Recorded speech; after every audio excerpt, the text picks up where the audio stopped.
바람이 지나간 자리. 제2부. 여름비. 열정과 후회 사이.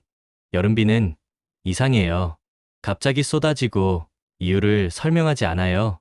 그냥 내릴 뿐이에요. 사람의 마음도 그런 것 같아요. 어느 순간부터 설명 없이 멀어지고 어느 순간부터 말이 줄어들죠.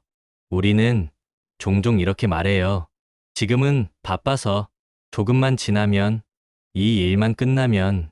그 말들이 쌓여서 어느 날 돌아보면 옆에 있어야 할 사람이 이미 다른 계절에 가 있죠. 오늘 이야기는 사랑을 버린 사람이 아니라 사랑을 나중으로 미뤘던 사람의 기록이에요. 열심히 살았어요. 누구보다 성실했고 누구보다 책임감 있었어요. 그런데 이상하게도 사랑만은 남지 않았어요. 왜 그랬을까요? 이 여름비가 내리던 시절 나는 그 이유를 몰랐어요. 하지만 지금은 알아요. 그리고 이 이야기는 그 깨달음까지 가는 조용한 기록이에요. 봄이 지나고 여름이 왔던 그해, 열정과 후회 사이에서 나는 처음으로 어디에 마음을 두고 살았는지 마주하게 됩니다. 제 1장. 일상의 세계에. 나는 늘 바빴어요. 일정표는 빈칸이 없었고 하루는 항상 부족했죠. 아침 7시에 일어나서 밤 11시에 잠들었어요. 그 사이에는 회의와 보고서와 이메일이 있었죠. 그때 나는 잘 살고 있다고 믿었어요. 성과도 있었고 인정도 받았고 앞으로 나아가고 있었으니까요. 사람들은 내게 물었어요. 어떻게 그렇게 열심히 살아요? 나는 웃으며 대답했죠. 그냥 해야 할 일이 많아서요. 그게 자랑인 줄 알았어요. 바쁘다는 것이 필요한 사람이라는 증거인 줄 알았어요. 하지만 문제는 그 삶에 머무를 공간이 없었다는 거였어요. 나는 항상 다음 일정을 향해 달렸어요. 현재에 있으면서도 마음은 이미 다음 미팅에 가 있었죠. 밥을 먹으면서도 메일을 확인했고 누군가와 이야기하면서도 다음 할 일을 생각했어요. 그게 당연하다고 믿었어요. 어른이 된다는 건 그런 거라고 생각했죠. 그렇게 하루하루가 지나갔어요. 빠르게, 멈추지 않고. 그런데 어느 순간 이상한 기분이 들기 시작했어요. 성과는 쌓이는데 기쁨이 남지 않는 느낌. 사람들과 함께 있어도 혼자 있는 것 같은 느낌. 그때 나는 그 감정을 설명할 수 없었어요. 그냥 피곤한가 보다 하고 넘겼죠. 제2장. 결핍의 등장.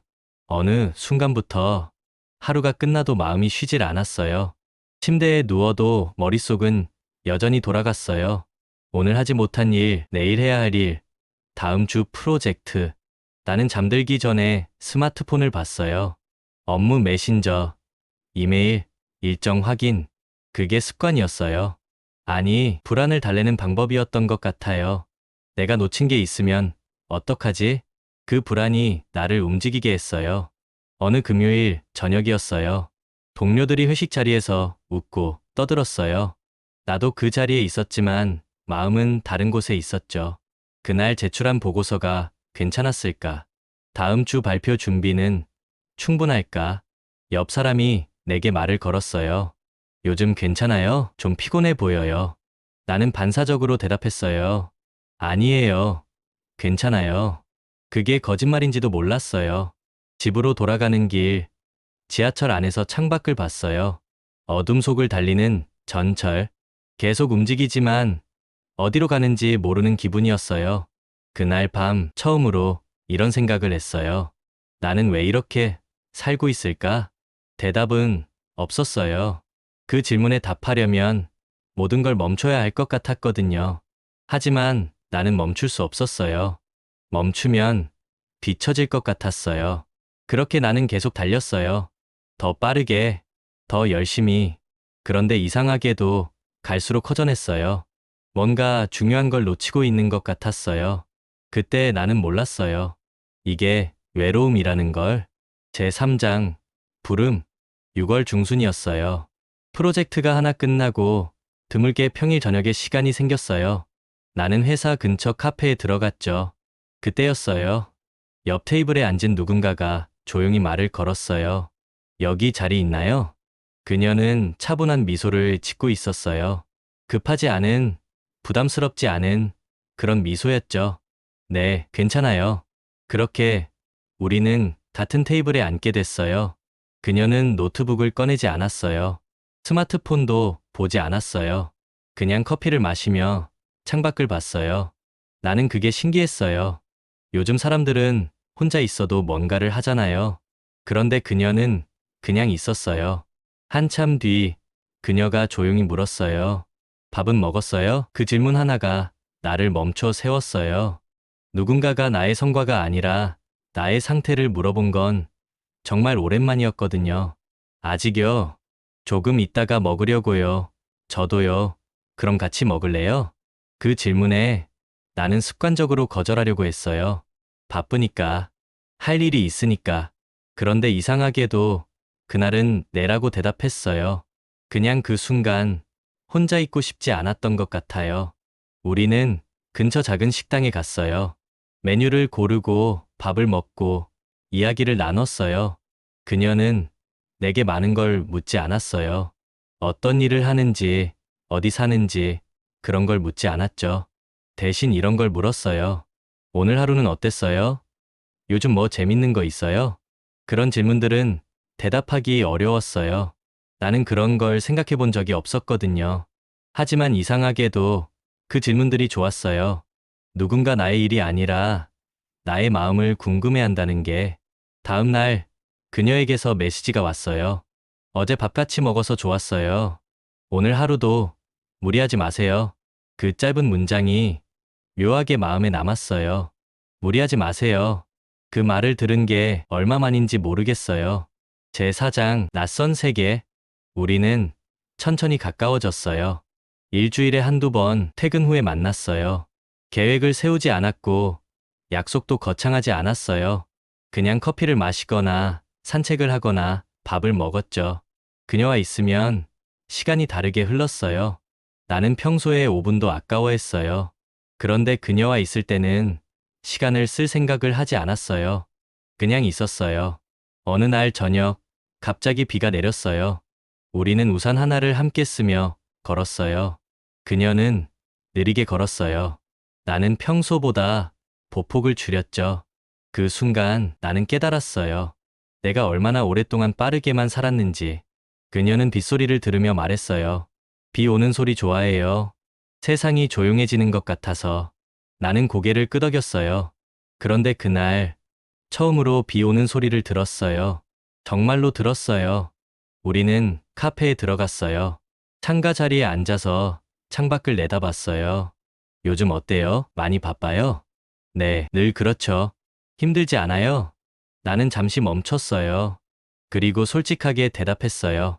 힘들어요. 근데 이게 당연한 거라고 생각했어요. 그녀는 조용히 웃었어요. 당연한 건 아니에요. 그냥 익숙해진 것뿐이에요. 그 말이 가슴에 남았어요. 익숙해진 것뿐. 그녀는 내게 이런 질문을 했어요. 10년 뒤에 뭐가 남았으면 좋겠어요? 나는 대답할 수 없었어요. 성과, 직급, 그런 게 남으면 뭐가 남는 걸까요? 그 시간 동안 나는 처음으로 쓸모없는 시간을 보냈어요. 성과를 내지도 않았고, 계획을 세우지도 않았어요. 그냥 사람과 함께 있었어요. 그게 얼마나 사람을 살리는지 그때 처음 알았어요. 제 5장 위기. 하지만 현실은 기다려주지 않았어요. 7월이 되자 새로운 프로젝트가 시작됐어요. 규모가 큰 프로젝트였고 나는 핵심 멤버로 배정됐죠. 회의가 잦아졌어요. 야근이 늘어났어요. 주말에도 회사에 나갔어요. 나는 그녀에게 말했어요. 조금만 바빠요. 이 프로젝트만 끝나면 괜찮을 거예요. 그녀는 이해한다고 했어요. 괜찮아요. 일 먼저 하세요. 그 말에 안심했어요. 그녀는 기다려줄 거라고 믿었죠. 일주일이 지났어요. 우리는 한 번도 만나지 못했어요. 2주일이 지났어요. 전화 통화도 짧아졌어요. 한 달이 지났어요. 메시지만 주고받았어요. 나는 그때도 괜찮다고 생각했어요. 조금만 지나면 다시 예전처럼 만날 수 있을 거라고. 그런데 어느 날 그녀가 물었어요. 우리 언제 볼 수 있어요? 나는 일정을 확인했어요. 다음 달쯤이면 괜찮을 것 같아요. 그녀는 잠시 침묵했어요. 알겠어요. 그날 이후로 그녀의 메시지가 줄어들었어요. 처음에는 몰랐어요. 나도 바빴고 정신이 없었으니까요. 그런데 어느 순간 이상하게 느껴졌어요. 그녀는 더 이상 오늘 어땠어요? 라고 묻지 않았어요. 무리하지 마세요 라고 말하지 않았어요. 그냥 짧은 답장만 보냈어요. 네, 알겠어요. 괜찮아요. 나는 불안해지기 시작했어요. 그런데 이상하게도 그 불안을 해결할 시간이 없었어요. 프로젝트가 끝나면 그때 이야기하면 되지. 나는 또다시 나중을 선택했죠. 사랑은 연기될 수 있다고 믿었어요. 그게 가장 큰 착각이었는데도요. 제 6장 가장 큰 대가 8월 초였어요. 우리는 오랜만에 만났어요. 그녀가 먼저 약속을 제안했죠. 이번 주말에 시간 있어요? 만나서 이야기 좀 해요. 우리는 처음 만났던 카페에서 만났어요. 창밖에는 비가 내리고 있었어요. 그녀는 커피를 한 모금 마시고 조용히 말을 꺼냈어요. 요즘 많이 생각했어요. 우리에 대해서요. 그녀는 천천히 조심스럽게 말을 이었어요. 당신은 나와 있을 때도 항상 다른 곳에 있어요. 그 말 앞에서 나는 아무 말도 할 수 없었어요. 틀린 말이 하나도 없었거든요. 밥을 먹을 때도, 산책을 할 때도, 전화를 할 때도, 당신의 마음은 늘 다른 곳에 있었어요. 그녀의 목소리는 떨리지 않았어요. 화가 난 것도 아니었어요. 그냥 슬픈 목소리였어요. 처음에는 괜찮았어요. 바쁜 걸 이해했고 기다릴 수 있었어요. 하지만 시간이 지날수록 이건 바쁜 게 문제가 아니라는 걸 알았어요. 당신은 나를 선택하지 않았어요. 나는 반박하고 싶었어요. 선택했어.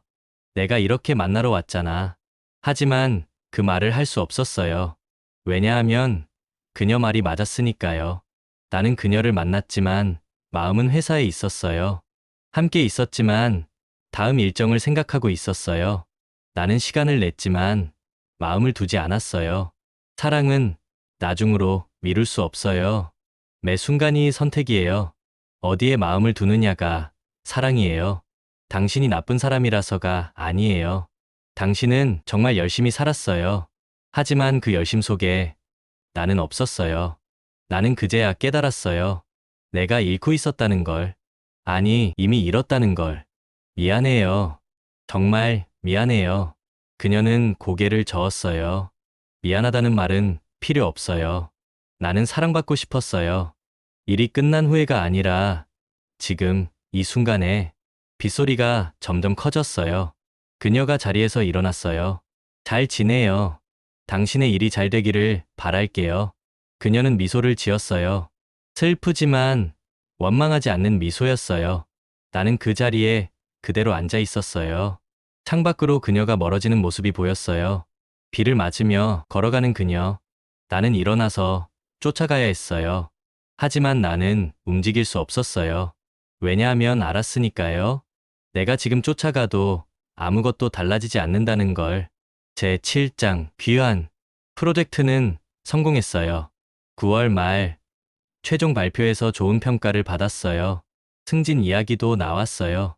나는 원하던 자리에 한 걸음 더 가까워졌어요. 그런데 이상했어요. 기쁘지 않았어요. 회식 자리에서 사람들이 축하해줬어요. 나는 웃으며 감사하다고 말했어요.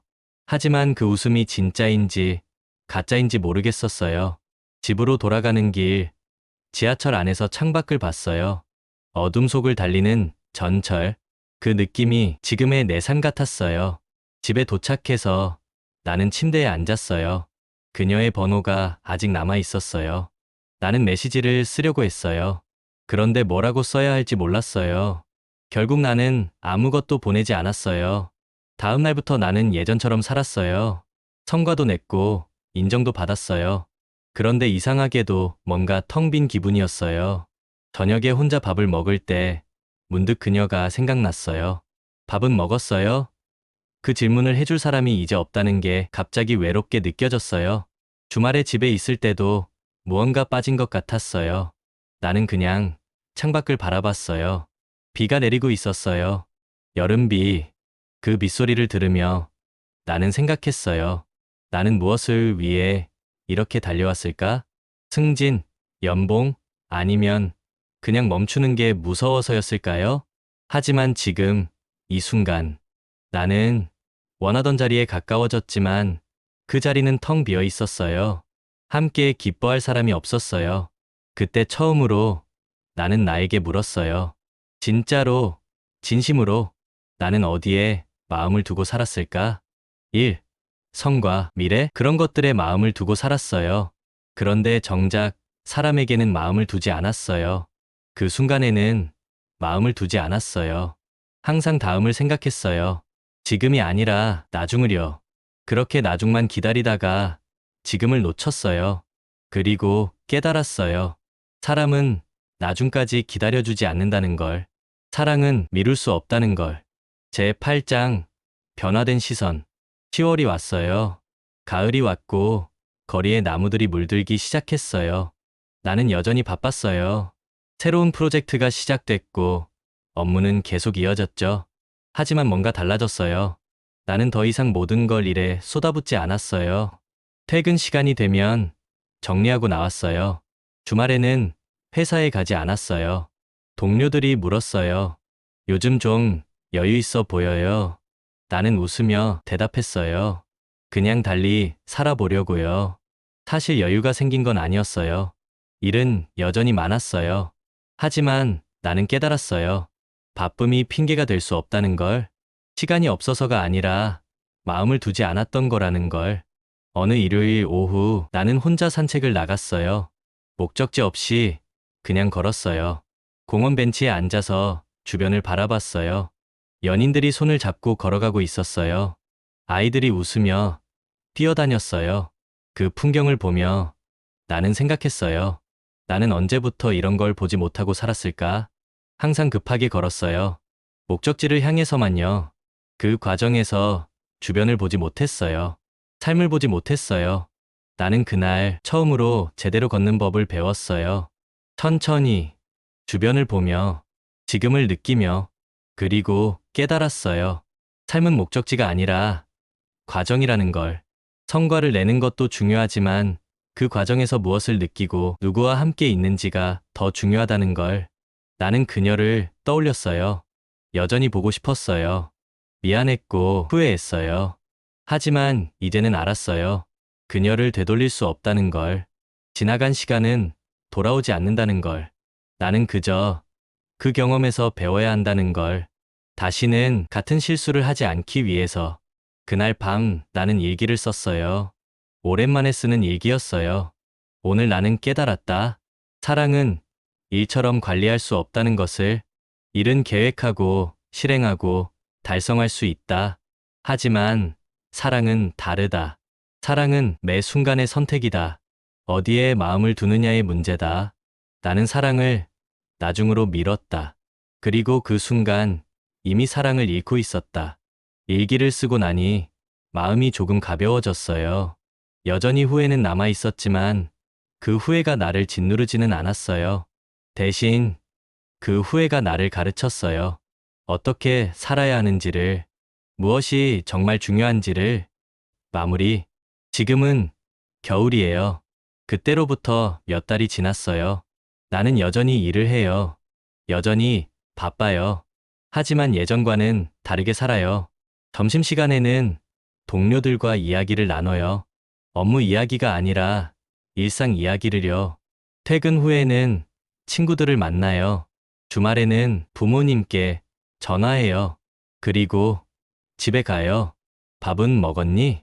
어머니가 물으시면 나는 웃으며 대답해요.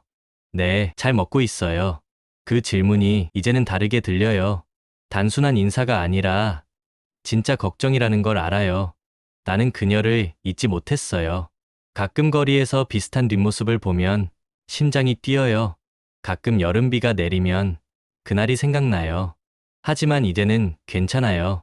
후회는 남아있지만 그 후회가 나를 더 나은 사람으로 만들고 있으니까요.